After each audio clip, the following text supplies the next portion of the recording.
제가 계속적으로 지금 이번 주 복음 수업 세 번째 시간인데, 여러분들 제가 첫 번째 지난주에도 또 복음 수업 우리가 이것이 복음입니다라고 해서 제가 말씀을 전해드렸는데, 여러분들 기억이 나시겠죠? 예, 나시죠. 예, 감사합니다. 여러분들 말씀을 제가 전하는 말씀이 여러분들 분명히 들어보신 말씀이고 또 아시는 말씀이 있을 거예요, 간혹가다. 그렇지만 여러분들 그 말씀을 잊지 마시고 정말로 다시 한번 복음 가운데 여러분들의 그 식어진 그 영혼에 대한, 또 하나님이 우리에게 주신 그 마음이 불일듯 일어나기를 간절히 소원합니다. 오늘은 세 번째 시간, 당신은 정말 예수님을 만나셨습니까? 라는 제목으로 말씀을 같이 나누려고 합니다.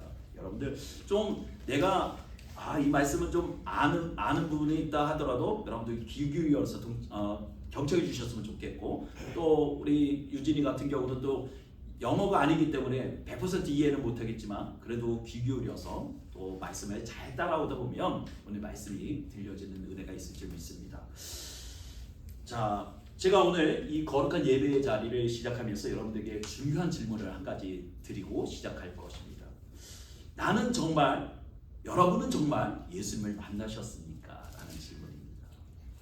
그냥 대답을 하시지 마시고 각자 마음속에 나는 정말 예수님을 만났는가? 라는 질문에 답을 한번 해보시기를 부탁을 드립니다. 혹 이 질문이 여러분들의 마음을 불편하게 할 수도 있습니다. 왜냐하면 나는 이미 예수님을 믿고 교회에 나오고 또 나는 예배를 드리고 있기 때문입니다. 하지만 우리가 잠시 생각해 보면요, 우리는 매주 예배를 드리고 성경을 읽고 기도하고 때로는 봉사도 하고 헌신도 합니다. 그런데 문득 이런 생각이 듭니다. 왜 내 안에는 변화가 일어나지 않을까? 왜 내 안에는 성경에서 말하는 감사가 나의 삶 가운데 넘쳐나지 않을까? 왜 내 삶 가운데는 날마다 근심과 염려가 여전히 내 마음을 지배하고 있을까? 여러분, 그런데 이 모든 질문에 대한 답은 우리 나름대로 갖고 있지만, 이 질문은 모든 크리스찬들이 또 하나님을 믿는다라고 따르는 모든 사람들이 겪는 동일한 질문이라는 거예요. 여러분들만의 고민이 아니라는 거예요. 오늘날 많은 성도님들이 같은 고민을 하고 있습니다. 우리는 기독교 문화에는 익숙하지만 진짜 복음의 생명력을 놓치고 살아가는 경우가 있습니다. 우리가 초대교회를 한번 생각해 봅시다. 초대교회를 생각해 보면 정말 그들 안에는 복음 하나면은 충분했습니다. 정말로 예수님 한 분만으로 또 주님이 주신 그 말씀으로 그 공동체는 늘 행복했고 가지고 있는 것을 충분히 나눌 만큼 그들 안에 감사와 기쁨이 넘쳤다는 거예요.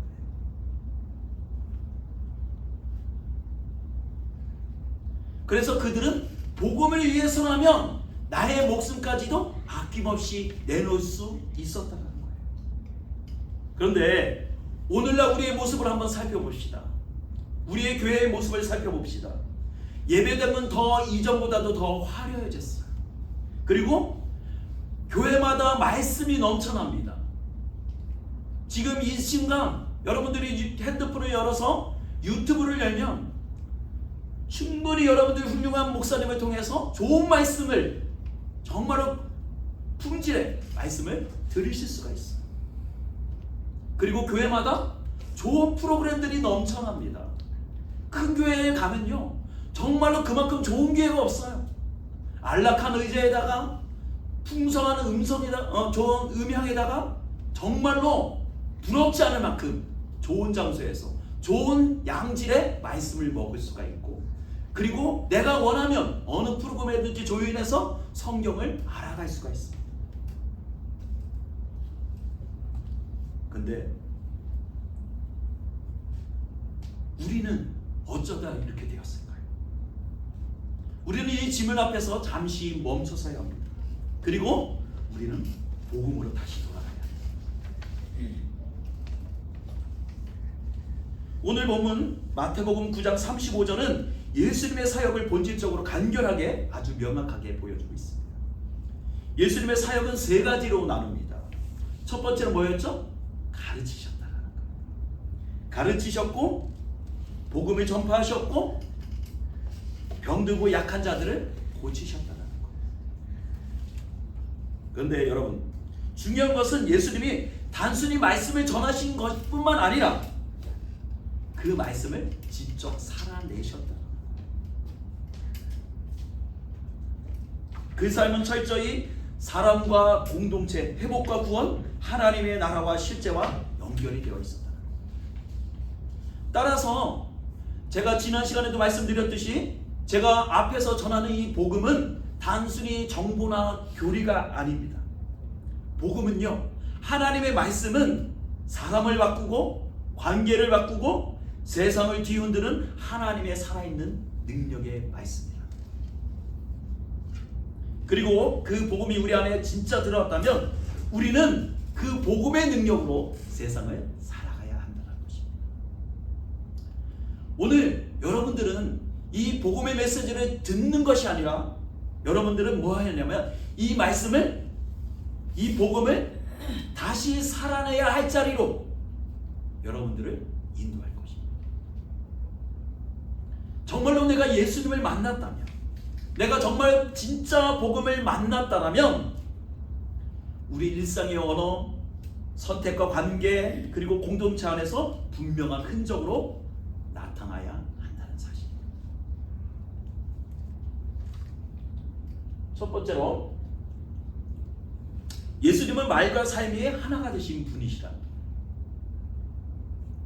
오늘 본문, 그들에 해당해서 가르치시며 복음을 전파하시며 라고 말씀하십니다.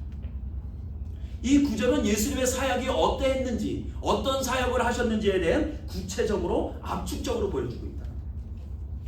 예수님은 해당해서 가르치셨어요. 그리고 그들에게 전하셨다.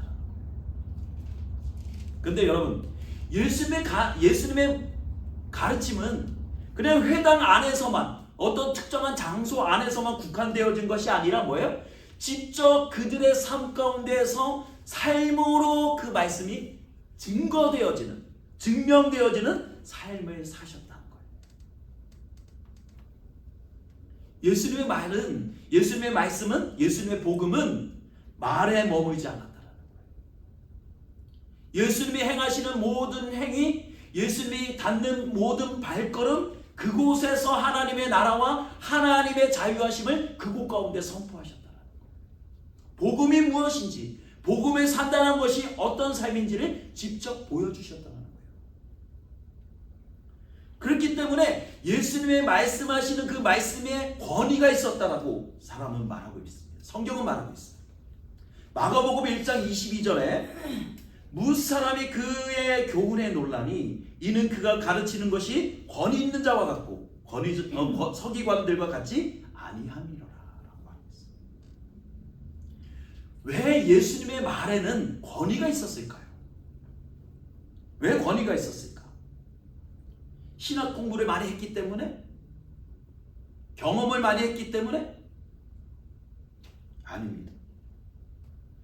그분이 하신 말씀대로 살아내셨기 때문에. 사랑하라 하시고 사랑을 실천하셨어요. 용서하라 하시고 용서를 행하셨던 분이에요. 섬기라 하시고 섬김을 하셨던 분이에요. 그런데 우리는 어떻습니까? 오늘의 교회는 수많은 말씀들이 있습니다. 인터넷을 통해, 유튜브를 통해 수많은 설교와 묵상 자료들이 넘쳐납니다.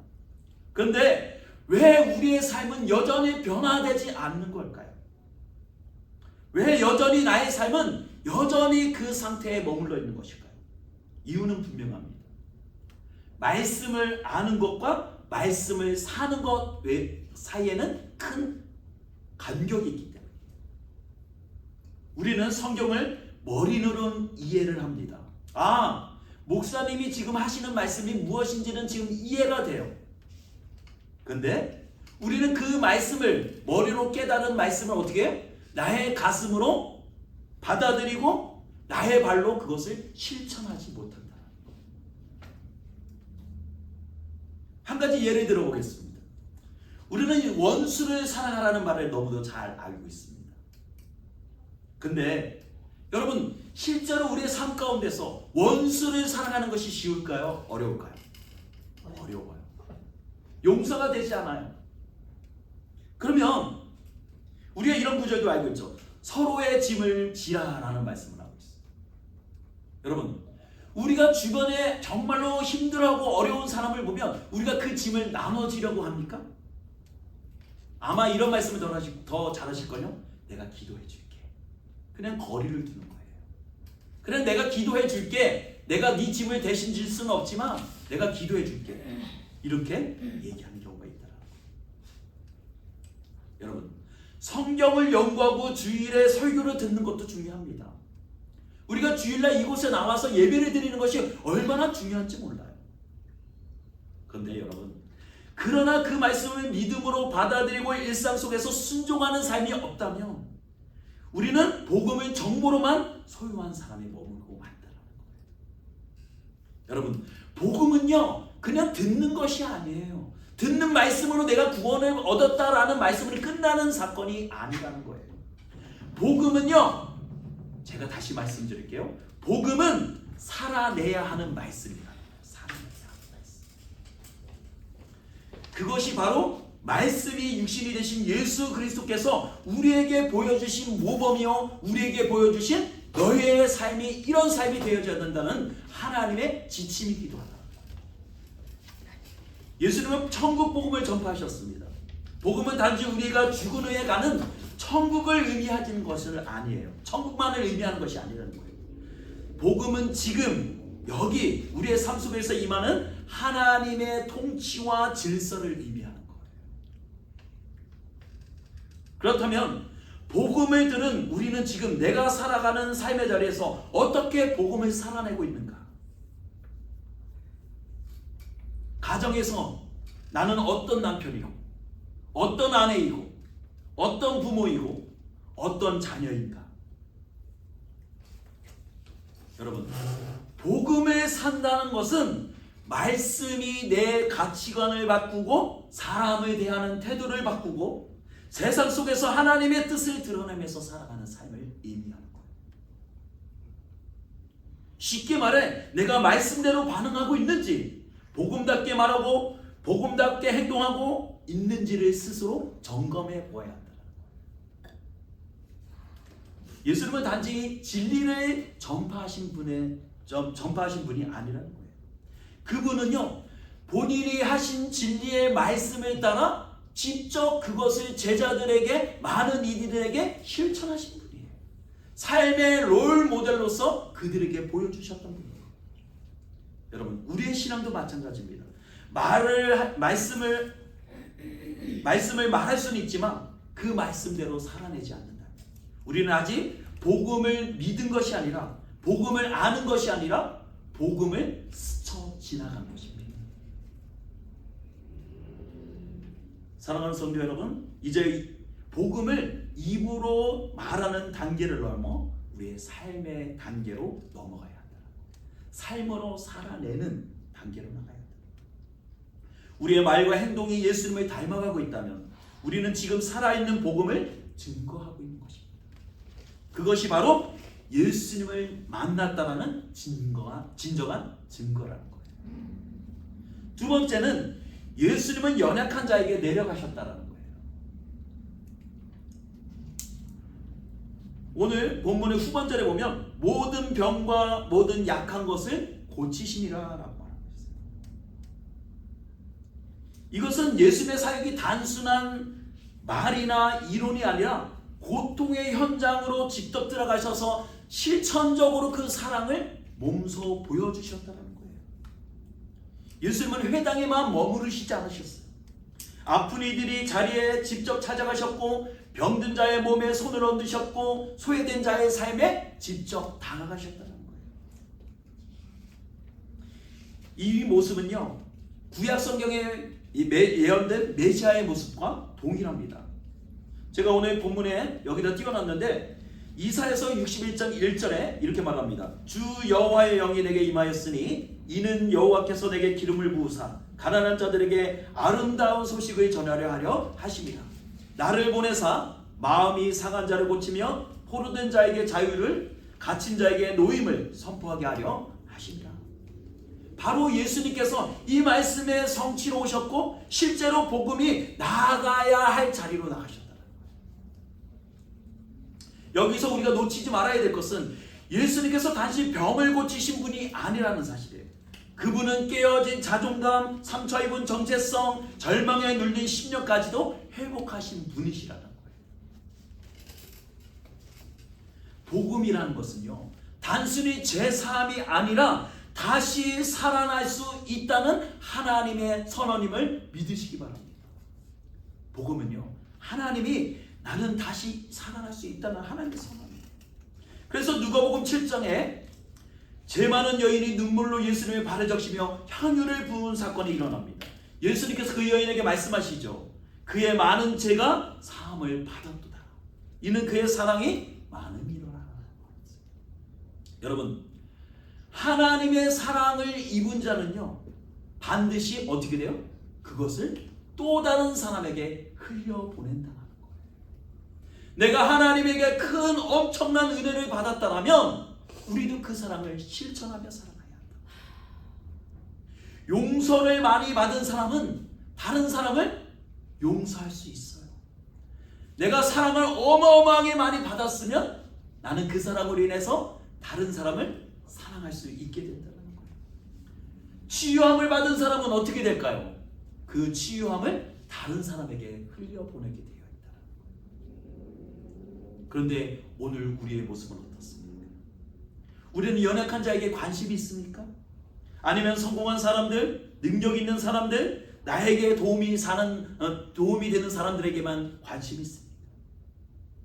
예수님을 따른다는 것은 그분의 시선을 따라가는 것을 의미하는 거예요. 예수님의 시선은 언제나 어떤 곳이었죠? 낮은 곳이었어요.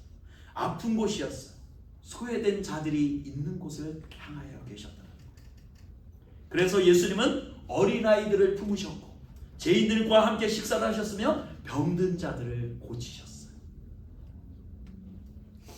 우리가 정말로 예수님을 만났다면 우리는 어떻게 될까요? 우리도 낮은 자를 향해서 움직이게 시작할 거예요. 단지 감동이나 위로에 그치는 것이 아니라 복음은 발걸음을 바꾸고 시선을 바꾸고 나의 삶의 방향을 바꾸게 만든다는 거예요. 여러분, 교회 안에도 연약한 자들이 많지만 복음 밖에도 연약한 자들이 얼마나 많은지 몰라요. 오늘도 복음을 듣지 못해서 또 먹지 못해서 자기의 몸의 연약함으로 인해서 신음하고 고통당하는 이들이 많이 있다. 여러분, 예수님은 낮고 어려운 곳으로, 어두운 곳으로 먼저 가셨고 그곳에서 하나님의 나라를 선포하셨습니다. 그러므로 복음을 믿는다는 것, 하나님의 말씀을 듣는다는 것은 나도 그분이 걸어가신 걸음을 나도 걸어가겠다라는 믿음의 선언이고 그 삶을 실천해야 한다는 거예요. 지금도 이 땅에 또 이곳에 우리 주변에 많은 이들이 우리의 도움을 요청하는 자들이 있습니다. 주님은 지금 우리에게 이렇게 말씀하십니다. 너희가 그들에게 먹을 것을 주라라고 말씀하세요. 여러분, 우리가 가진 것이 많지 않아도 괜찮습니다. 복음을 가진 자는 이미 모든 것을 가진 자들이기 때문에. 그러므로 이제는 그 복음을 가지고 세상 속으로, 연약한 자의 삶 속으로 나가야 할 때라는 것입니다. 그곳에서 예수님처럼 섬기고 만지고 함께 울고 함께 웃는 그리스도인의 진정한 모습으로서, 그리스도의 향기로서 우리가 살아가야 한다는 사실입니다. 세 번째는요, 예수님은 공동체를 회복시키셨다는 거예요. 본문의 앞절을 보면 모든 도시와 마을에 두루 다니시며라고 말씀하세요. 이것은요, 예수님께서 어떤 지역을 이동했다는 거리를 말씀하시는 것이 아니에요. 예수님은 이제 개인의 사역을 뛰어넘어 뭐 했다는 거예요? 공동체에 나아가 그들을 회복시키시는 일들을 행하십니다. 여러분, 복음은요 언제나 관계 속에서 역사합니다. 하나님과의 관계가 회복되면 반드시 사람과의 관계도 어떻게 돼요? 회복되어지기 마련이에요. 요한일서 4장 20절에 이렇게 말합니다. 누구든지 하나님을 사랑하노라 하고 그 형제를 미워하면 이는 거짓말하는 자니 보는 바 형제를 사랑하지 않은 자는 보지 못하는 바 하나님을 사랑할 수 없느니라. 여러분, 하나님을 진심으로 사랑하는 자는 형제를 사랑하게 된다라고 말하고 있어요.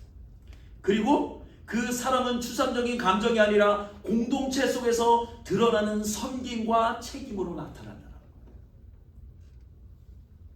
오늘날 많은 성도님들이 개인 신앙에 만족하며 공동체로부터 거리를 두고 살아갑니다. 나는 하나님과 관계를 잘 맺으면 살아가면 되지. 교회는 복잡하니까 그냥 나는 혼자서 믿겠어. 이렇게 말합니다. 근데 신약성경에서 가르치는 교회의 의미는요, 함께의 공간이라는 거예요. 함께 짐을 지고 함께 돌아보며 함께 권면하는 공동체라는 거예요. 그래서 갈라디아서 6장 2절은 이렇게 말합니다. 너희가 서로 짐을 지라 그리하여 그리스도의 법을 성취하라. 이 말을 쉽게 다시 한번 바꿔볼까요? 함께 짐을 서로 지라 그리하여 그리스도의 법을 성취하라. 여러분, 예수님께서 세우신 제자들의 공동체를 한번 보십시다. 그들은 완전하지 않았어요. 베드로는 부인했고 야고보와 요한은 높은 자리를 원했어요. 도마는 의심했어요. 하지만 그 불완전한 공동체 안에서 복음이 훈련되어졌고 그곳에서도 하나님의 사랑이 실천되어졌다. 예수님을 만난 사람은 더 이상 혼자 믿는 신앙에 머물 수 없습니다. 그는 반드시 교회를 사랑하게 되고 공동체 안에서 자신을 드러내며 섬기게 된다는 사실이에요. 왜 그럴까요? 그리스도의 몸된 교회는 성령의 임재가 머무는 곳이기 때문이에요. 복음이 구체적으로 살아 움직이는 현장이기 때문이에요. 그래서 고린도전서 12장은 우리 모두가 그리스도의 몸을 이루는 지체라고 기록하고 있어요. 여러분, 지체는요 떨어져서는 존재할 수가 없다는 사실이에요. 손이 몸에서 떨어지면 더 이상 손이 아닌 거예요. 발이 몸에서 떨어지면 더 이상 발이 아닌 거예요. 복음을 믿는다는 것, 그것은요 곧 공동체 안에서 뿌리를 내리는 삶을 선택한다는 것을 의미하는 것이에요. 여러분, 분명 공동체 안에서 사는 것이 쉽지 않습니다. 사람들은 서로 다르고 때로는 상처를 주기도 하고 의견이 다를 때도 있고 오해를 일으킬 때도 있습니다. 그렇지만 그 불편함 속에서, 그 어려움 속에서 우리는 뭘 알게 되죠? 사랑을 비로소 알게 된다. 용서를 배우고 포용을 배우고 겸손을 배우게 된다. 그래서 우리는 그 과정을 통해서 뭐 합니까? 더욱더 예수님을 닮아가게 되어진다는 사실이에요. 그렇기 때문에 무엇보다도 이 시대에 필요한 것은요 공동체성으로 우리가 그 공동체성을 회복해야 한다. 공동체성. 그리고 함께 기도하고 함께 울고 함께 자라가는 교회를 세우는 데 있다는 거예요. 네 번째는요, 예수님을 만난 삶은 감사로 드러난다. 여러분, 제가 지난 시간에도 말했지만 복음은 그 자체로 뭐예요? 복된 소식이. 우리에게 복이에요.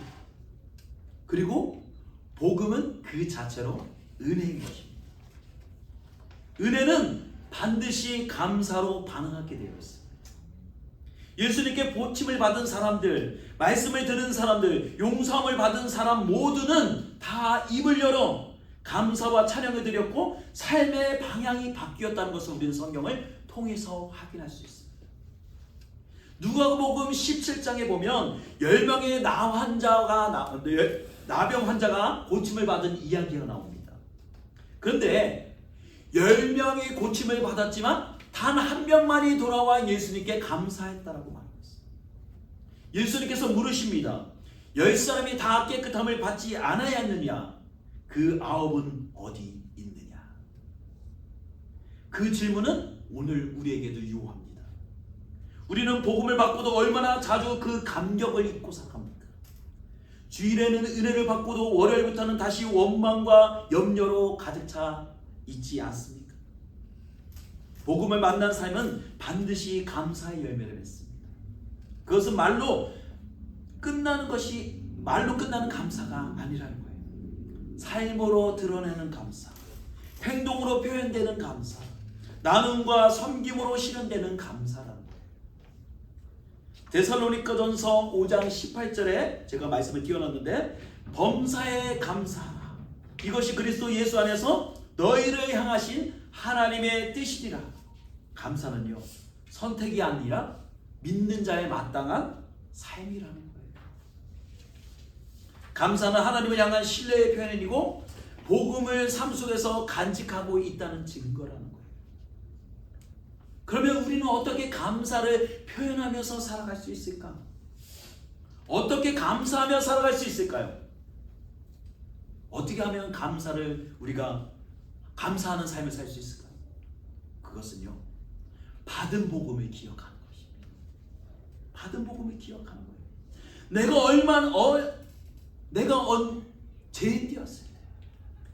내가 죄인 되었을 때 은혜로 구원받았던 사실, 그리고 여전히 그 연약한 자를 붙들고 계시다는 사실을 우리는 늘 잊지 말아야 한다는 사실. 그 기억이 우리의 말투를 바꾸고 태도를 바꾸고 사람을 대하는 마음을 바꿉니다. 그래서 시편 103편 2절은 이렇게 말해요. 내 영혼아 여호와를 송축하며 그의 모든 은택을 잊지 말지어다. 여러분, 우리는 늘 우리가 받은 은혜, 우리에게 주어진 복음을 잊지 말아야 한다는 거예요. 우리가 그것을 잃어버리는 순간 우리는 하나님으로부터, 복음으로부터 멀어지게 되는 것이라. 복음을 믿는 자는 항상 감사할 이유가 있습니다. 죄사함을 받은 것, 하나님의 자녀가 된 것, 영생을 얻은 것, 성령님이 나와 함께 하시는 것, 기도할 수 있는 것, 예배할 수 있는 것 등등 너무나 많은 감사의 이유들이 있다는 거예요. 여러분, 감사는 입술로 시작되어지지만 그 감사가 뭐예요? 입술로만 그치는 것이 아니라 우리의 삶과 발을 통하여 시간과 물질과 삶의 전체를 통해서 드려지는 실천으로 이어진다는 거예요. 오늘 우리는 누구를 위해 시간을 내고 있습니까? 어디에 우리의 자원을 쓰고 있습니까? 그 방향이 곧 복음을 향한 감사의 진실성을 보여주고 있다는 사실. 예수님을 만난 사람들은 감사합니다 라는 말에 그치지 않습니다. 그들은 반드시 사랑으로 반응하며 자신을 드러내고 헌신하게 되어 있다는 거예요. 그 감사의 삶은 결국 세상을 밝히는 빛이 되며 하나님의 나라를 증언하는 축복의 통로가 되어진다는 사실이에요. 여러분, 잠시 한번 여러분들 생각해 보세요. 내가 이 시간 하나님 앞에 감사한 것들이 뭐가 있는가? 한번 생각해 보세요. 여러 가지 것들이 떠오를 거예요. 내가 건강한 거, 가족이 있는 거, 오늘 이곳에서 지연한 곳에서 예배를 드릴 수 있는 것, 모든 것들이 다 하나님의 은혜 아닙니까? 그 감사를 말로만 하지 마시고 행동으로 옮겨보십시오. 이것이 바로 살아있는 감사다. 사랑하는 성도 여러분, 오늘 우리는 당신은 정말 예수님을 만나셨습니까? 라는 질문을 시작해서 예수님을 만난 삶이 어떤 모습인지 함께 살펴봤습니다. 첫 번째는 뭐였죠? 예수님을 만난 사람은 말과 삶이 하나가 되어져 간다는 거예요. 때때로는 그 크리스찬이, 그 집사님이, 그 목사님이 완벽해 보이진 않아도 적어도 그 삶이 말씀과 일치되도록 살아가려고 노력하는 그 모습이 보여야 한다. 두 번째는 뭐죠? 예수님을 만난 사람은 아픈 곳으로 낮은 곳으로 발걸음이 향하게 되어져 있다. 그의 삶은 평안한 곳에 머물지 않습니다. 안락한 곳에 머물러 있지 않습니다. 항상 도움이 필요한 곳, 낮은 곳을 향하여 그의 시선과 그의 삶의 방향이 바뀌어져 있기 때문이에요. 세 번째로 예수님을 만난 사람은 혼자가 아니라 함께하는 삶을 살아가고 있다. 공동체 안에서 서로를 돌보고 함께 성장하는 기쁨을 누리게 된다는 것이죠. 네 번째는 예수님을 만난 사람은 감사가 삶의 바탕이 되어진다. 말로만 아니라 행동으로, 나눔으로, 섬김으로 그 감사를 표현합니다. 이 네 가지를 들으시면서 아마 이렇게 생각하시는 분도 계실 거예요. 아직 나는 멀었구나 라고 생각하시는 분도 계실 거예요. 그렇지만 낙심하지 마십시오. 완벽한 사람이 되어야지만 예수님을 만나는 것이 아니라는 사실이에요. 예수님을 만나야 조금씩 변화되는 것입니다. 여러분 믿으셔야 돼요. 고린도후서 5장 17절에 이렇게 말합니다. 누구든지 그리스도 예수 안에 있으면 새로운 피조물이라. 이전 것은 지나갔으니 보라 새것이 되었도다. 새것이 되었다는 것은 하루아침에 완전히 체인지되어졌다, 변화되어졌다는 의미가 아니에요. 새로운 방향으로 살아가기 시작했다는 의미입니다. 조금씩 매일의 삶 가운데서 그의 삶이 변화되고 있다는 거예요. 누구를 향해서? 예수님을 향해서, 예수님의 마음을 향해서 조금씩 전진해 나가며 변화되어져 가고 있다는 사실. 바로 오늘 그 시작점이 될 수 있습니다. 이번 주부터 작은 것부터 실천해 보면 어때요? 사랑하는 성도 여러분, 예수님은 지금도 우리를 기다리고 계십니다. 무엇을요? 우리의 변화를, 우리의 성장을, 우리의 진심 어린 반응을 기다리고 계시다는 사실. 무엇보다도 중요한 것은 예수님이 우리를 먼저 사랑하셨다는 사실이에요. 왜? 내가 완벽해서가 아니에요. 내가 노력을 했기 때문이 아니에요. 그가 우리를 사랑하신 이유는요, 그냥 나를 사랑하시기로 작정하셨기 때문에. 그것은 일방적인 사랑이에요. 아가페적인 사랑이에요. 일방적인 사랑. 요한일서 4장 19절에는 이렇게 말합니다. 우리가 사랑하는 그가 먼저 우리를 사랑하셨습니다. 이 말씀에서 증명하듯이 예수님은 우리를 사랑하기로 작정하셨다라고 말씀하고 있어요. 나의 사랑을 입은 자, 우리는 그 사랑을 입은 자로서 어떻게 된다는 거예요? 우리도 그 삶을 실천하며 살아가야 할 의무가 있다는 거예요.